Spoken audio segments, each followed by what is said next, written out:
தற்புகழ். தேனை மிகுதியாய் உண்பது நல்லதல்ல. தற்புகளை நாடுவதும் புகழல்ல. எல்லோருமே புகழ்ச்சியை விரும்புகிறார்கள். மற்றவர்கள் தங்களை புகழ்ந்து பேச வேண்டும் என்று எதிர்பார்க்கிறார்கள்.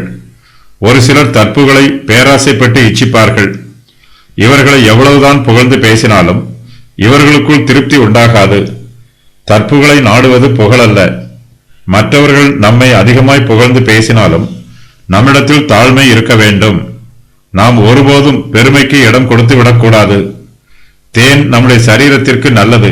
ஆனாலும் தேனை மிகுதியாய் உண்பது நம்முடைய சரீர ஆரோக்கியத்திற்கு கேடு விளைவிக்கும். இதுபோலவே தற்புகளை அதிகமாய் நாடும்போது அதனால் அவர்களுக்கு கேடுதான் உண்டாகும். மனுஷரால் புகழப்படுவது மெய்யான புகழல்ல. கர்த்தரால் புகழப்படுகிறவனே உத்தமன். மனுஷர் நம்மை எவ்வளவுதான் அதிகமாக புகழ்ந்தாலும் அதனால் நமக்கு முடிவில் இகழ்ச்சிதான் உண்டாகும். மனுஷர் முகஸ்துதி செய்வார்கள். நம்முடைய கண்களுக்கு முன்பாக நம்மை புகழ்ந்து பேசுவார்கள். நம்மை விட்டு சிறிது தூரம் போய்விட்டால் நம்முடைய முதுகுக்கு பின்பாக நம்மை தூஷிப்பார்கள். தேனை மிகுதியாய் உண்பது நம்முடைய சரீரத்திற்கு நல்லதல்ல.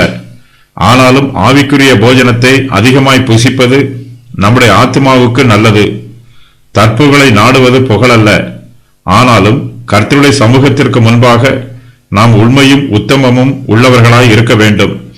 கர்த்தர் நம்மை புகழும் அளவுக்கு நாம் அவருக்கு பிரியமானவர்களாயும் பிரயோஜனம் உள்ளவர்களாயும் இருக்க வேண்டும். அதுவே மெய்யான புகழ். கர்த்தர் நம்மை புகழுவதே விசுவாசிகளாகிய நமக்கு மெய்யான மேன்மை.